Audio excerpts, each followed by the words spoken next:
Okay, it's going to be a review of Royal Rumble 2010. So this will be the last classic Royal Rumble review. Is tomorrow night is Royal Rumble 2023. It's finally here. So I wasn't planning on doing a predictions or a preview for the Rumble. I mean, there's really not a lot to say about it. I definitely think it'll be a much more exciting show than last year's. I think the company knows that last year the show sucked. And this is going to be a lot more exciting. I think it'll be very unpredictable. I think you're going to have a lot of surprise returns in both Rumble matches.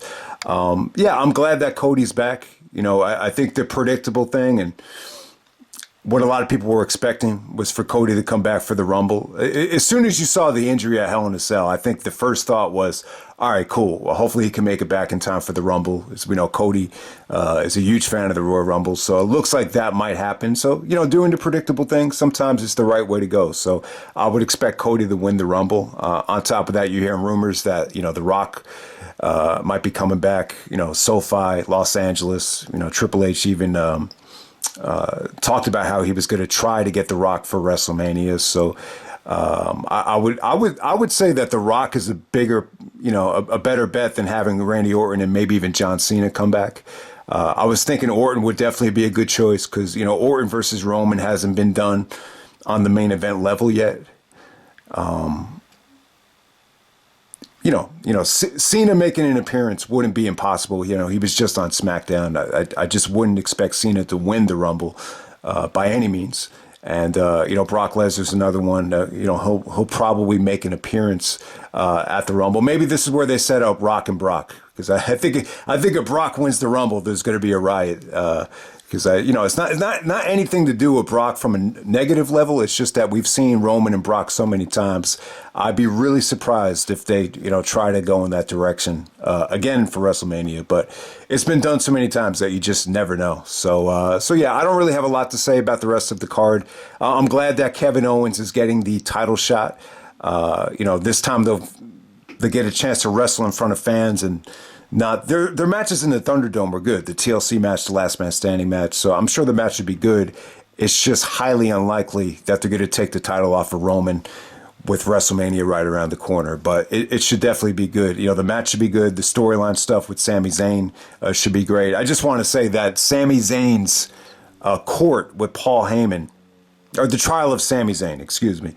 That was one of the best segments on Raw in a long ass time. It got like a half hour too to start off the 30th anniversary of Raw. So that was really, really good. I definitely think they're going to, Sammy hasn't been announced for the Rumble. So, maybe he somehow, some way gets in the Rumble.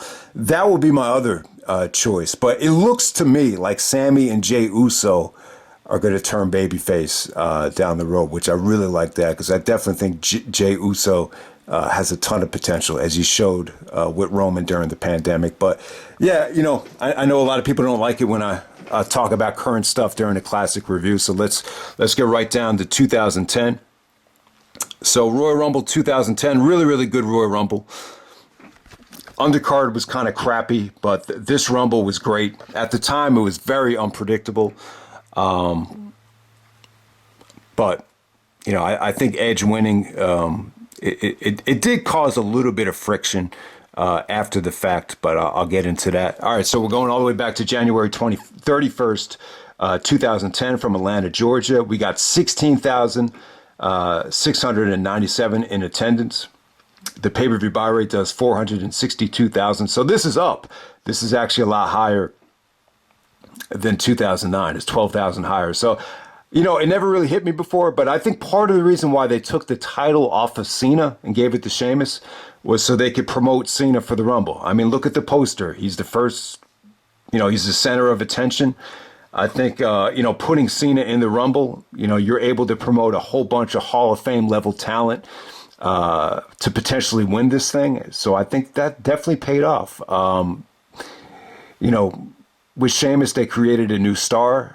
A lot of people hated the fact that Sheamus won the belt, but because you're putting him against Randy Orton, it was definitely smart because putting Orton in this Rumble was kind of a waste because you just knew Orton wasn't going to win back-to-back Rumbles. So from a marketing and a promotional situation, it was probably the right call. Okay, so first match of the night, we got Christian defending the ECW title against Ezekiel Jackson. So at this time, Christian is still in ECW, just kind of, it's almost like Christian was just being used, to help out, big jacked up dudes that were still a little bit green, whether it be Jack Swagger and whether it be a guy like Ezekiel Jackson.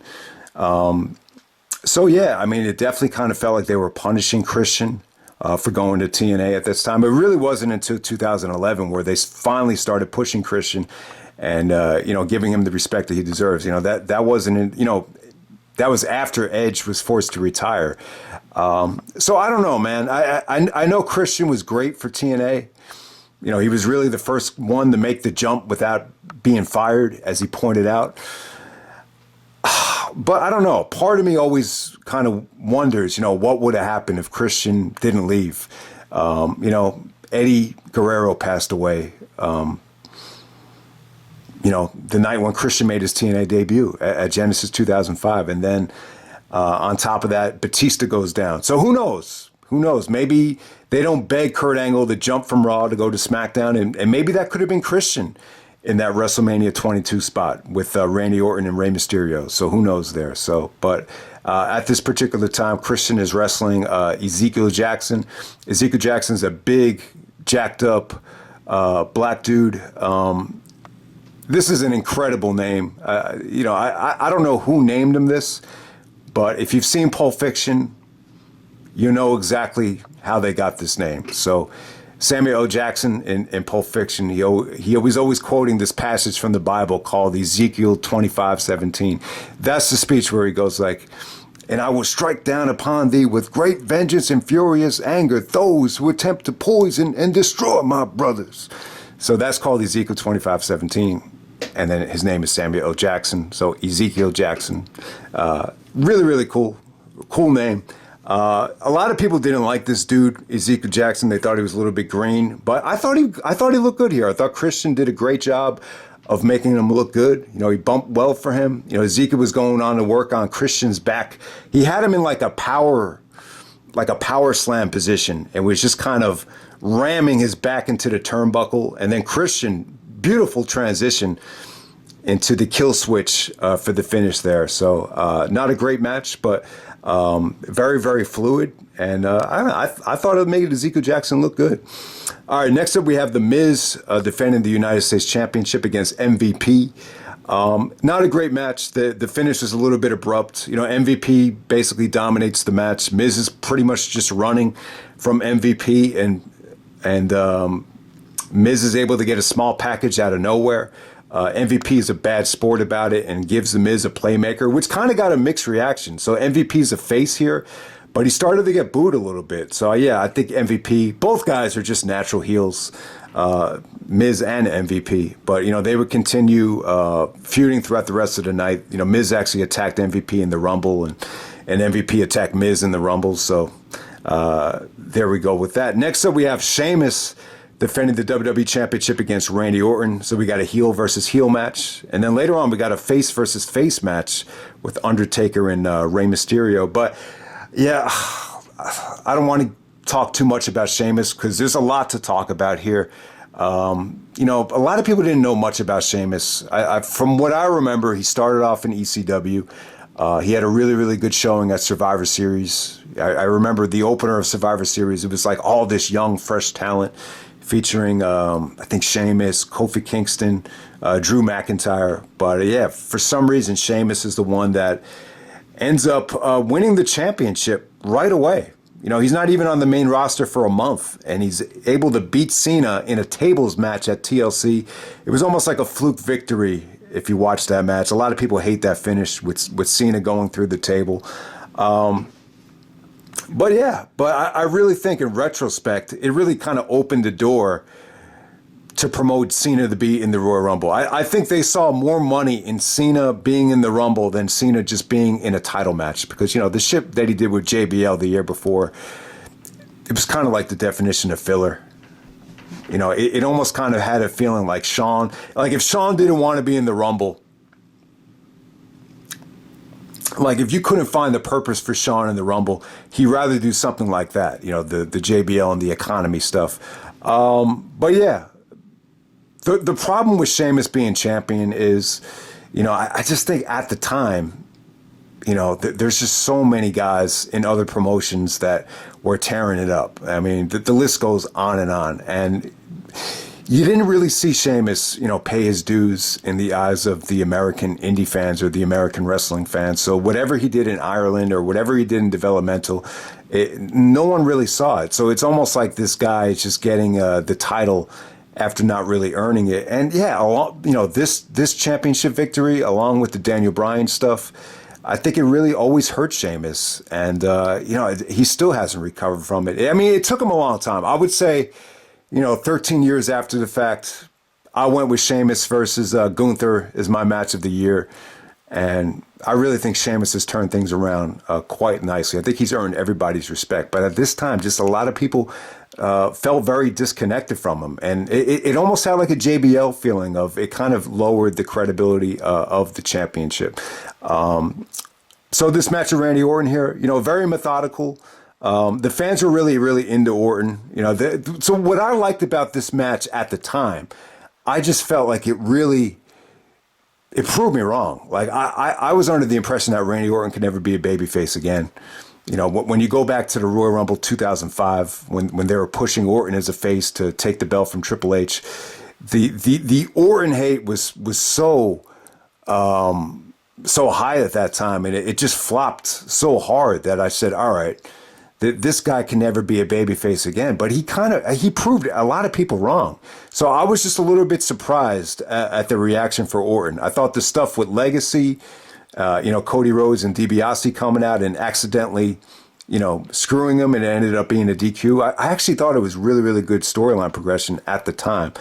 In terms of the actual wrestling, I thought crowd reaction wise, fans really got behind Orton, so that made it engaging. But, Sheamus is not going to wow you here. He didn't look bad.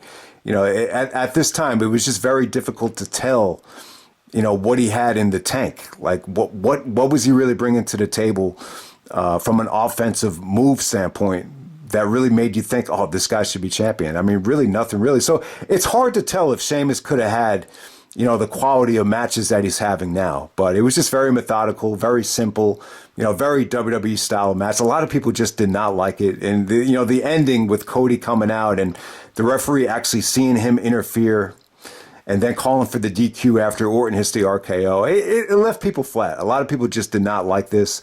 But at the time, I was really just surprised and happy for Orton because, it really kind of made me believe, man, Randy Orton could definitely be a baby face. Maybe not the John Cena face of the company, type of guy, but, Orton was a pretty solid baby face for the next 2 or 3 years. So that's what this match did more than anything. It really turned Orton face, and the rest is history. Okay, next up we have the most controversial match of the night, or angle of the night. We have Michelle McCool, who would go on to become the Undertaker's wife. I don't really want to get into that. I was gonna talk about how the Undertaker has pretty bad taste in women, but I don't want to judge Michelle McCool based off of this. But she was very convincing, though. She came off evil. She came off like a prick. I mean, it's as simple as that. But she's taking on Mickie James here. So this is the video package here. You could tell it really fucked with people emotionally. I don't think they'd be able to pull off the storyline today because it's a very sensitive topic. So I guess at the time, Mickie James is a little bit overweight. So they were Michelle and Layla were making fun of Mickie and calling her Piggy James. And I mean, it was just kind of sad. I really kind of felt bad for Mickie here. And you could tell, like, Mickie, legitimately started crying in a lot of these segments here. So, I mean, it is what it is here. But I'll tell you what. Yeah, I know Michelle McCool. She's a hot blonde. She's skinny, and the Undertaker thought she had a killer body and everything. That's probably why he was so attracted to her. But I'll tell you what. I probably still pick Mickie James even at this point over her. And I will agree. Like, at this point, Mickie doesn't have the kind of body that Maria or Kelly had, but she was still okay. And congratulations to Mickie James as well. I know she just won the Impact Championship in the main event of the last pay-per-view, Hard to Kill. That actually got a lot of attention. It was actually trending on Yahoo, believe it or not. But yeah, the fans really got behind Mickie here. This only lasted for 20 seconds. Michelle and Layla are making fun of her, and he got on the mic, and Layla comes out with the fat suit. But when Mickie comes out, she gives Michelle a DDT, and she wins in about 20 seconds. And then all the divas come out, and they basically pie face Michelle McCool with this huge cake. So that was a pretty good moment there. So Mickie gets her revenge. I thought maybe Mickie was on the way out, and they were punishing her because of the weight gain or whatever. But that wasn't to be right there. But yeah, I do remember when this happened back in the day. I just thought it was in kind of poor taste. But I'll tell you, Michelle McCool was very convincing there as a heel. But let's move on to the next match. We got The Undertaker taking on Rey Mysterio for the World Championship on SmackDown. So if you watch the video package here, it definitely kind of feels like they were building to a triple threat, because Batista turn heel on Rey Mysterio. So Batista was still heavily involved here. It's really tough to tell at this time if there was a brand extension.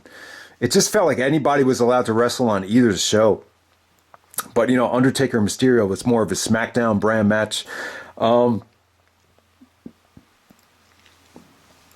Okay, Undertaker and Mysterio was pretty good. It was definitely, the highlight of the undercard. By far. I mean, there's definitely a lot to like here. I would definitely say it was a really, really good match.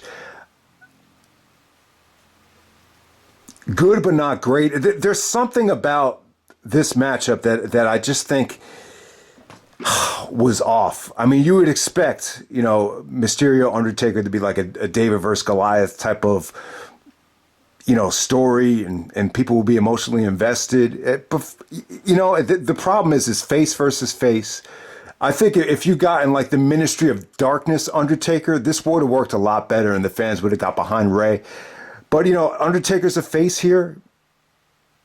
He's as over as anybody in the company, and it's almost like the fans just didn't know how to react here.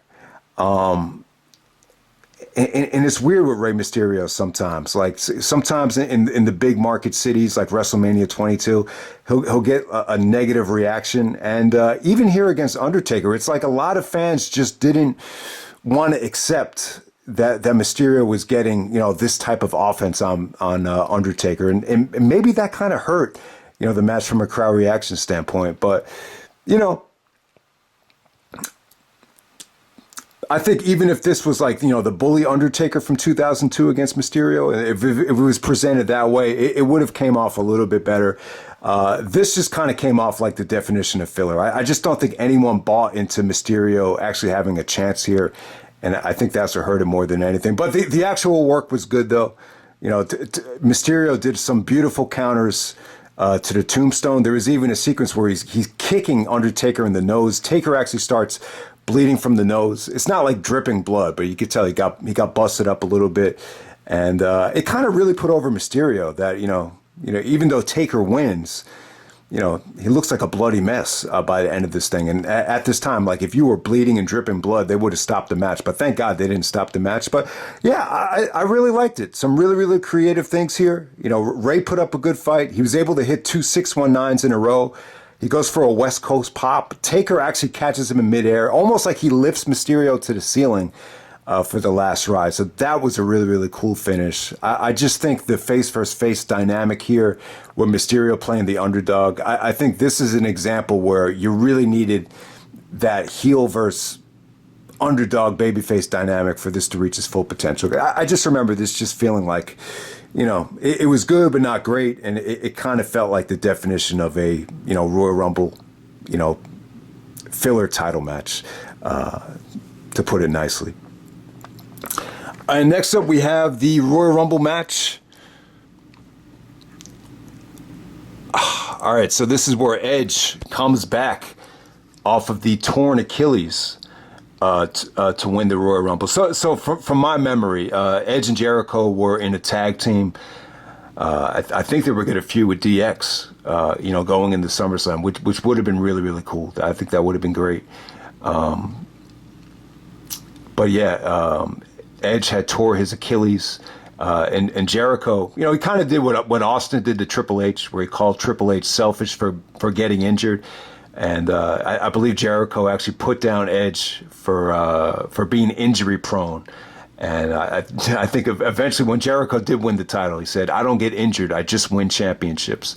So yeah, I think at the time, it doesn't feel to me like Edge was being promoted to win the Royal Rumble. And I think that's what made this so unpredictable at the time. You weren't sure if Edge was going to come back yet. Because with an Achilles injury, it's a pretty devastating injury. Some people have made the case that it's, from an athletic standpoint, it's the toughest injury to come back from. A torn ACL could be tough.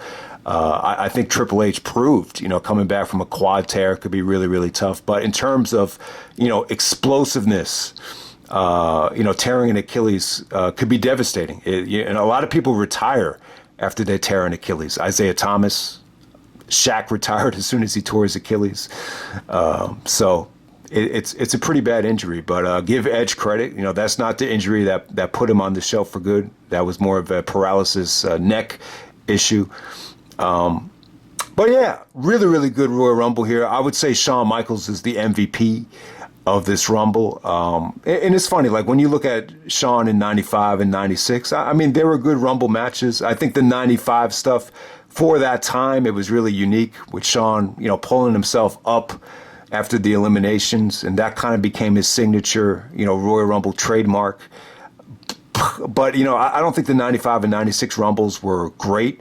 It really does feel like Shawn's performance with Taker in 07 and just this overall performance in 2010 with the sense of urgency and the desperation to get to WrestleMania because it's the only way he could face The Undertaker was a great story. There's even a promo with him and Triple H before the match. And Triple H tells him, he's like, I know it means a lot to you to face The Undertaker, and I know you'll find another way. So, it was a great segment. And this is really like the only time that Triple H took a backseat to Shawn Michaels. And watching this Rumble, you could definitely tell like Triple H had made the decision that he was winding down. And, I think after Backlash, like he stopped wrestling full time, or I think it was after Extreme Rules. He actually stopped wrestling full time, in 2010. But yeah, great Royal Rumble here. I would definitely say this is probably one of the best Royal Rumbles of the 2010s, if you want to call it that whole decade. I don't know. Has there been a Royal Rumble that's topped 2010 since the Rumble? I'd have to think about it. But the beginning of this thing, we got Dolph Ziggler and Evan Bourne. So there's a little bit of controversy with this Rumble at the time. Going back, and I just watched True Slayer's review. And it just kind of seemed to me like there was a divide between the Hall of Famers that were like on the varsity level. And then there were certain guys like Dolph Ziggler and Evan Bourne. I wouldn't say it kind of felt like Punk was on JV, but he was about to be put on varsity. It kind of had that type of feel to it. But there was just a lot of younger talent that you felt like could have been showcased a little bit better. It felt like they didn't really get a chance to shine here. And, but, I thought it was cool how you had Ziggler and Bourne start out this thing. So Punk comes in at number 3. And this is definitely a great performance from CM Punk. He only lasts about 10 minutes, but he pretty much dominates the whole thing, while he's in here for just 10 minutes. And you could tell he improved his look. This is when he was with the Straight Edge Society. He got on the microphone. He was a great heel here. He got on the mic and he even said to the great Khali, "I could save you." He said to Zack Ryder, "Wait a minute, I could save you." And then he hits him with the microphone. So really, really good heel work from Punk. Eventually it came down. Punk actually sells for Beth Phoenix. So Beth actually eliminates Great Khali by kissing Khali. I think everyone remembers that. And Beth actually clotheslines Punk. Punk bumped like a bitch for Beth Phoenix. Maybe he got her favor out of that. Who knows? But after Punk go to sleeps Beth, We get CM Punk versus Triple H. So apparently they just had a match on SmackDown right before the Rumble. So I guess that will be the only time Punk and Triple H have faced each other. But yeah, looking back on it, I'll tell you, this would have been a good Rumble for CM Punk to win. I think the Edge decision at the time, a lot of people wanted to see Edge win because, you didn't expect him to be back. So when he did come out, it was like, yeah, the fans were really behind Edge. But when you look at how the WrestleMania match transpired with Jericho, maybe Punk winning here would have been the way to go. And if you don't have Punk win the Rumble, I think Punk versus Triple H at WrestleMania in 2010, I think that would have been cool because at the time, Triple H and Sheamus ended up being very forgettable.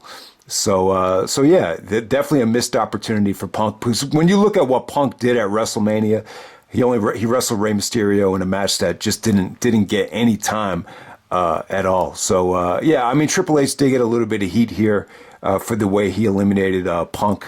There was some really really nice transitions from the go to sleep into the pedigree, and then Punk's about to hit the go to sleep, and then Triple H just throws Punk out of the ring. So that was pretty cool. So. Yeah, Cody Rhodes, man. So Cody's actually in this thing. He comes in at number 13. DiBiase comes in at number 10. I thought the Legacy guys were good here, man. And it's funny. I wasn't a big fan of Cody and DiBiase with Randy Orton. I don't know what it was, especially with Cody. Like, to me, he always looked like so young. The kid looked like he was in middle school, but you could definitely tell, man, he got a lot better from Royal Rumble 2009 to 2010. Like he really improved his game a lot. But for whatever reason, I just never got behind Cody until after he left the WWE. I just feel like he's really. I think the AEW thing, I just think he really kind of transformed himself. I think getting older, getting hit hard by just, the reality of, not getting what he wanted in the WWE. All these things have made Cody what he was. But, at this particular time, I just felt Cody was still like, he still looked like a kid to me. Like he still looked like he was like in middle school. So I don't know if that has a lot to do with it, but, So Shawn Michaels comes in at number 18. And it's funny, Shawn and Triple H are working together. And, Cena comes out at 19. So you get that Survivor Series 2009 combination of Cena, Michaels, and Triple H going at it. Yeah, I thought Cena looked great here. He actually brought a lot of life and juice to this match. And but it's funny, when Shawn had the opportunity to super kick Triple H actually gets eliminated by Shawn Michaels. God damn. And he doesn't even retaliate. It's a far cry from the 2002 Triple H. So you could definitely tell, like, Triple H just didn't mind taking a backseat. So even though he eliminated Punk, which pissed off a lot of people, True Slayer was even wearing a Triple H t-shirt during his review to make a statement. But, yeah, man, it's just kind of weird, seeing Triple H go down that early, especially to Shawn Michaels. But I will say this. I do think when Shawn and Triple H were still full-time guys, I think they could have done a better job being willing to work with, some of the younger talent, maybe guys like Punk, guys like Cody, guys like John Morrison in one-on-one matches, especially like at a WrestleMania. I think, Sheamus getting that spot against Triple H, I just think you could have had a better guy, a better proven guy in that spot.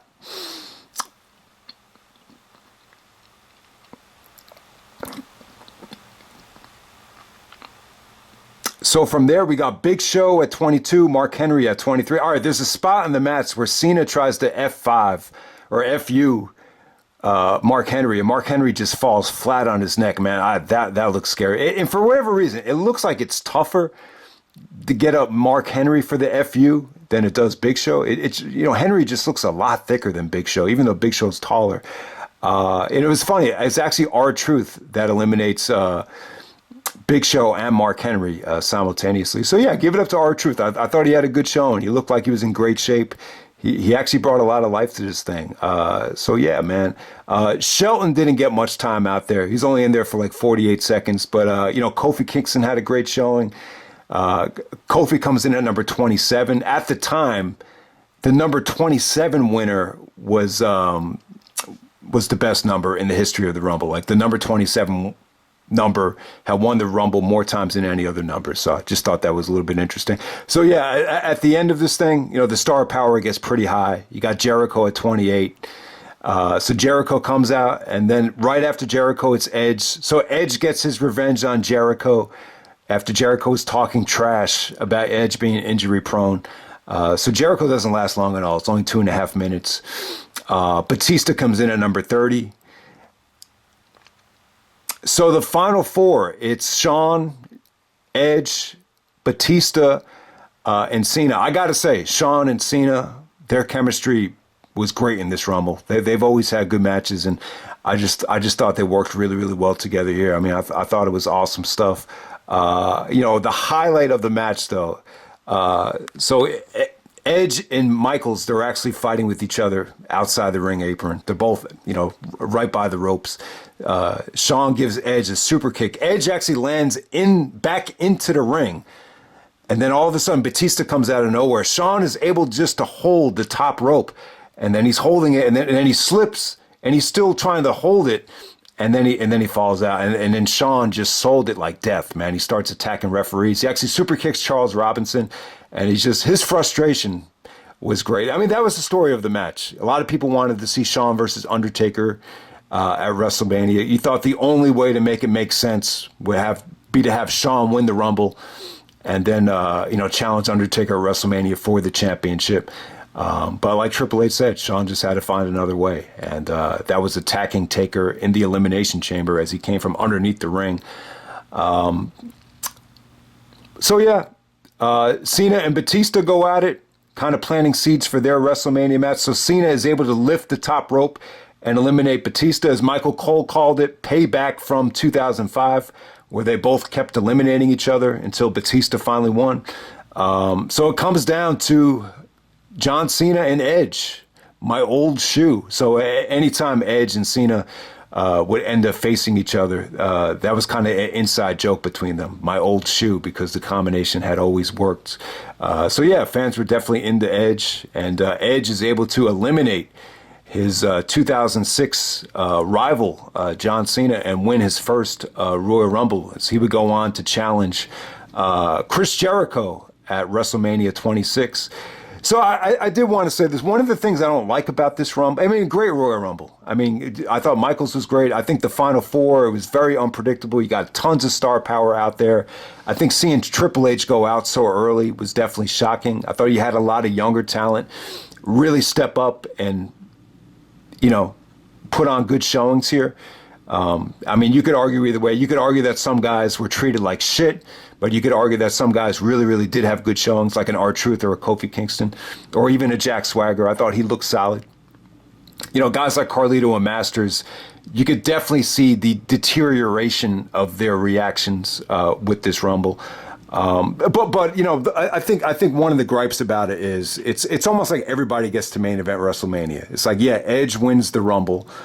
He faces Jericho, but it's the third to last match on the card.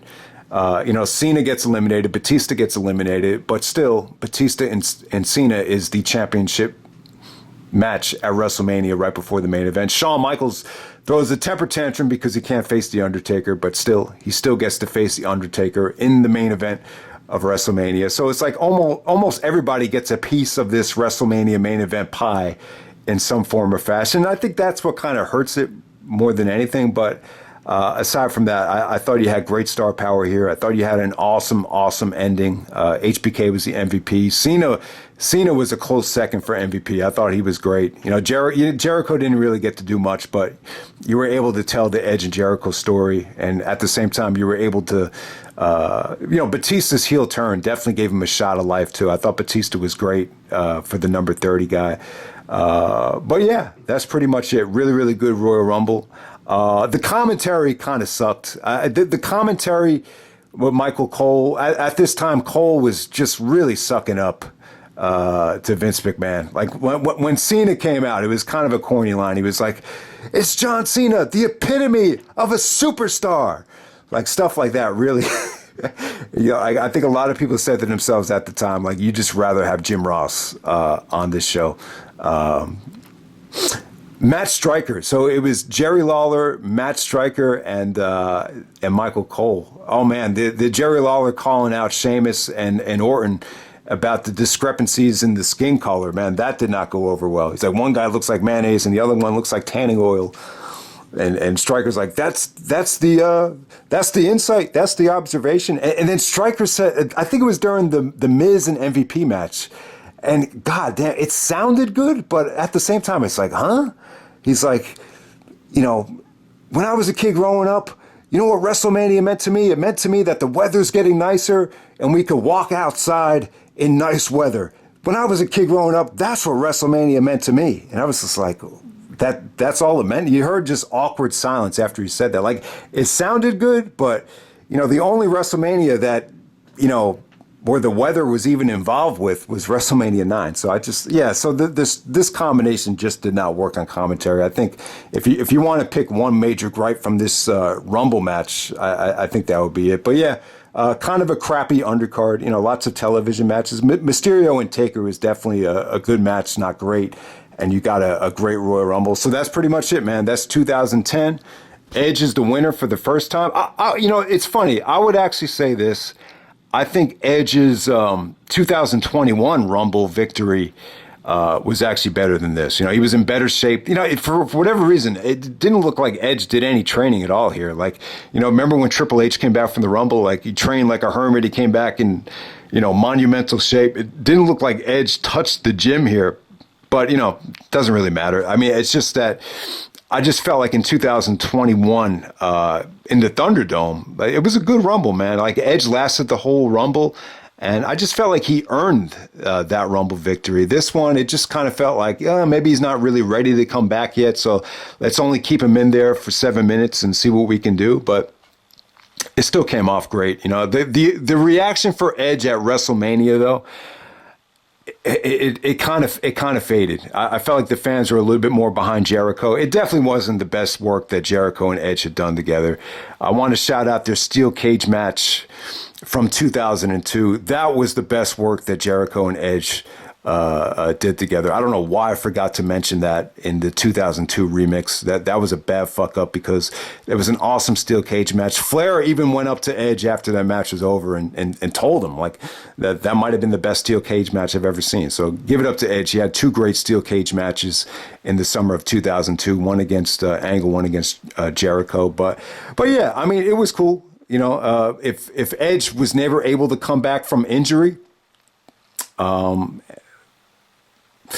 in 2020, and he didn't win this Rumble, then maybe Edge would have never won the Royal Rumble. But it's cool that Edge has two Royal Rumble victories on his resume, because he joins the ranks with Triple H, Shawn Michaels, Hulk Hogan, Randy Orton, John Cena. There's so many guys that have won the Rumble twice that if you won the Rumble like only once, like Rock and Undertaker, it almost looks like, oh man, you need to come back and win another Royal Rumble so you can win two. So that's kind of another way to look at it. But yeah, that's Royal Rumble 2010, and I'm out. All right.